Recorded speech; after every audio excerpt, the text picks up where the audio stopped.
Bonjour. Mishko Paganon Quainadishnakas Mangdodem. Hi, everybody. My name is Sandi Boucher. I'm Red Thunderbolt Woman of the Loon Clan, a proud member of Seine River First Nation in Treaty 3 territory in Northern Ontario. And at the beginning of this week, in the very first video, if you're new here, have you noticed this place is kind of different? And by the way, if you're new here, you're probably a new subscriber. Thank you so much for that. I so appreciate it. Thank you for helping me to reach my goals. But I promised you that I do things differently here, and that's what I was talking about in the opening. So way back when I wrote my first book, back in 2010, my mom had just passed away. She had carried so many strong Anishinaabe teachings and stories, and I was just so terrified that I was going to forget them.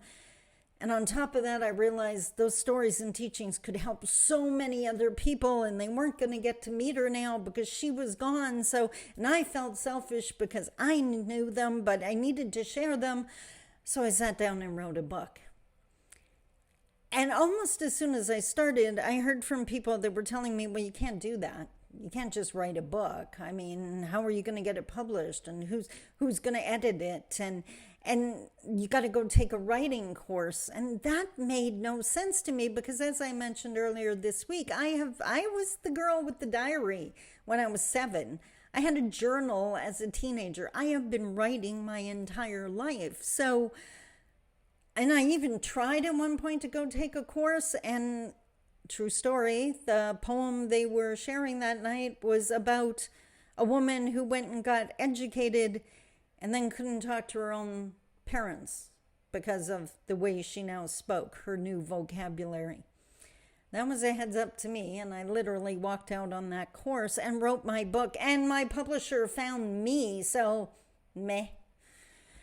And then I designed my first seminar, and I was told, you can't do that. That's not how you design seminars. You can't be telling all these stories all the time. That's not how it's done. Where's the 10 steps? And again, not the Anishinaabe way.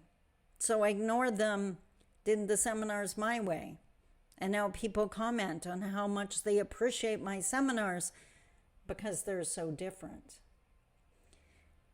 The reality is, you know you, and you were put on this planet to be you.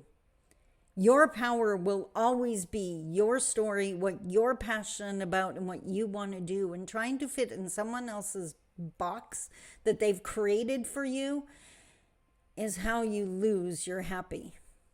Trust me, been there, done that. But there's some things I would still change. And one of them, like the blog post for this, is if I had a magic wand, the title of this blog post. I can honestly say, as an Anishinaabe Kwe, as an Indigenous woman and Ojibwe woman in the time of reconciliation, if I could wave a magic wand, this video would be in Anishinaabe-Moan.